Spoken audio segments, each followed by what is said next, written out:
Time ఓటేసినట్టున్నారు. అవును. ఎలా ఉంది మీ ఎక్స్‌పీరియన్స్? యాక్చువల్లీ ఫస్ట్ కాబట్టి ఎక్స్‌పీరియన్స్ బానే ఉంది. హ్మ్. So, everyone come outside and vote for best decision. కొంచెం ముందుకు.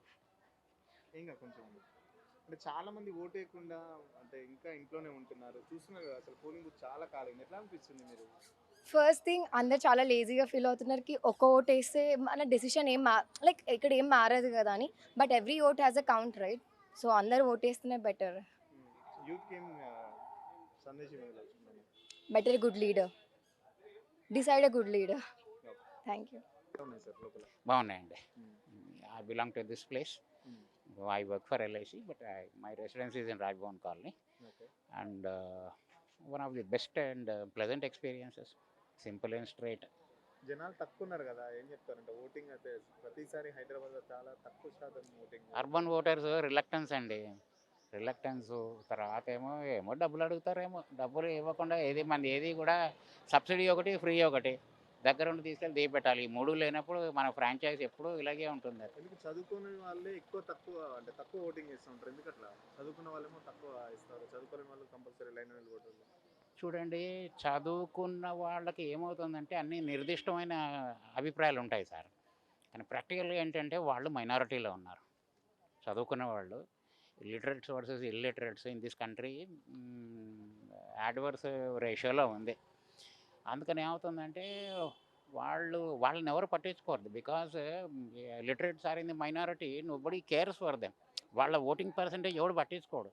ఈ డబ్బులు ఏదో ఓటుకి 10,000 ఏదో ఒకటి మనం చూస్తున్నది అంతా కూడా నిజం రియాలిటీ. అది ఏంటంటే గ్రాస్ రూట్స్ లెవెల్లో పవర్టీ ఉన్నవాడికి 10,000 ఇచ్చి ఓటు కొనుక్కుంటున్నారు. I'm not talking about any particular party, everybody is doing that. తర్వాత నేను ఎంత చదువుకున్నవాడిని పీజీ చేసినా కూడా నేను ఎవరినో ఒకటిని పోయినసారి నేను ఒక వేసిన అతను గెలిచాడు. ఆ మన్నాడు పొద్దున్నేమో పార్టీ మారాడు. నేను పార్టీకి వేయాలా మంచిగా వేయాలా? ఇదే ఆన్సర్. ఎక్కడ ఎవరిని తీసుకున్నా కూడా the bane, the sadness of party అంటే ఓ సిస్టమ్. రకంగా ఇదంతా చదువుకున్న వాళ్ళకు చూసి విరక్తి పుట్టే ఓటింగ్ పాల్గొన్నట్లు అనుకోవచ్చా? డెఫినెట్గా అండి, డెఫినెట్గా. ఎందుకంటే ఓటుకి వాల్యూ లేదు. మీరు ఏదో స్వరం, మీరు మామూలుగా ఇప్పుడు మీ మీ స్వరం మీ సర్వం నా వాయిస్ ఎక్కడ వాయిస్ అండి, నేను వేసిన ఓటు ఎవరికో పోతుంది. అది వేసిన వాడు నిలబట్టలేదు. This no loyalty for that fellow. అంత ముందు రోజు వరకు అడుక్కుంటాడు. The candidate really begs for my vote. ఆ తర్వాత నా మొహం కూడా చూడాడు. He doesn't even know who I am and I'm not talking for me, on behalf of entire system. You're right, it is systemic and endemic అనమాట. This is the, అది boon అనండి bane అనండి. పోను వాళ్ళకి అందుతున్న ఎంత పార్టీ అండ్ క్యాస్ట్ సిస్టమ్గా ఎక్కడికక్కడ చీలిపోయిందంటే ఈ పార్టీలో ఉన్నది అదే over is in the power అనుకోండి. వాళ్ళ స్కీమ్స్ ఉన్నాయి చూసారా, వాడు ఓటు వేసిన వాడికి స్కీమ్ ఇస్తాడు. అలాంటి అందరికీ కార్యకర్తలకు ఇస్తాడు. అంతేనే కానీ అందరికీ ఒక మెట్రిక్ మీద వాళ్ళకి ఆ బెనిఫిట్స్ ఇద్దామని చెప్పేసి యూనిఫామ్గా ఒక పూర్ బెనిఫిషియరీ ఉంటే అలాగే బెనిఫిషరీస్ ఉంటే అలాగనే సంతోషంగా ఉండేది. అలా ఉండదు. మీరు అన్నట్టు కార్యకర్తలకే వేస్తారు. ఇది ఎప్పుడు కార్యకర్త ఇది జెనరిక్ ఫామ్ అనమాట. అది whoever is in the public power. Interest చూపెట్టట్లేదా? 100% అండి. Check north south east west ఎక్కడైనా చూడండి.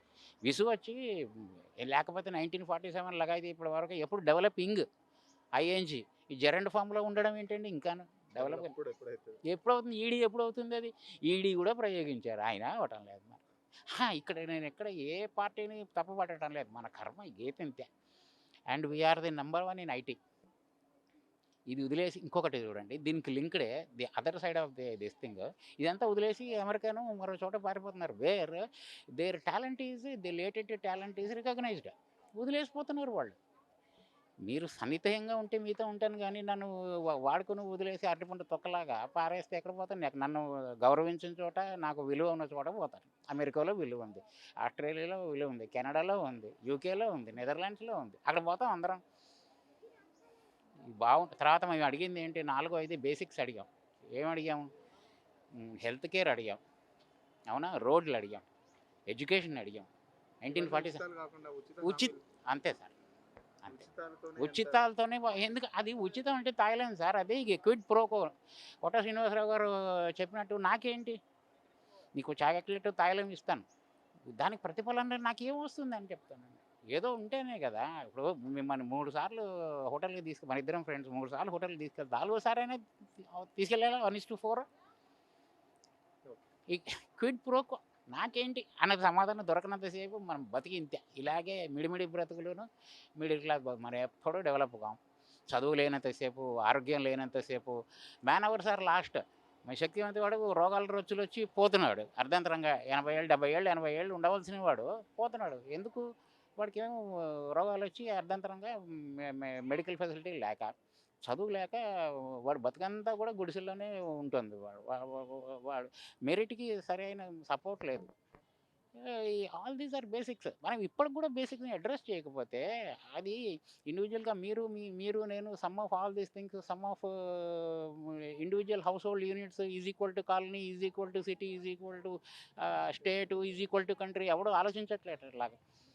నాకేంటి దగ్గర ఆగిపోతాను. ఈ నాకేంటి అనుకున్నది ఐకారం వరకు ఆగినంతసేపు వి అన్నది రానంతసేపు మన బతికి ఇంతే.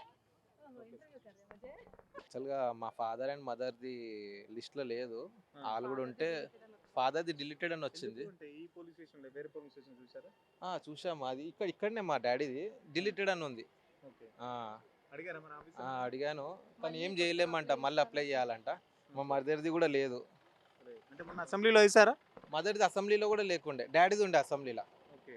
ఇప్పుడు డాడీది డిలీటెడ్ అని వస్తుంది. ఓకే. ఆ, ఎలా ఉంది అట్లా. ఎక్స్పీరియన్స్? బాగానే ఉంది. అంటే అంతా ఏర్పాట్లన్నీ బాగున్నాయా? బాగున్నాయి, స్మూత్గా అయిపోయింది అంతా. డాడీ వచ్చిరా మరి ఇక్కడికి? వచ్చిండు, అది పోలీస్ స్టేషన్ దాకా పోయిండు కానీ డిలీటెడ్ అని చూపించింది. ఆడ లిస్ట్లో కూడా డిలీటెడ్ అని ఉంది. అరే.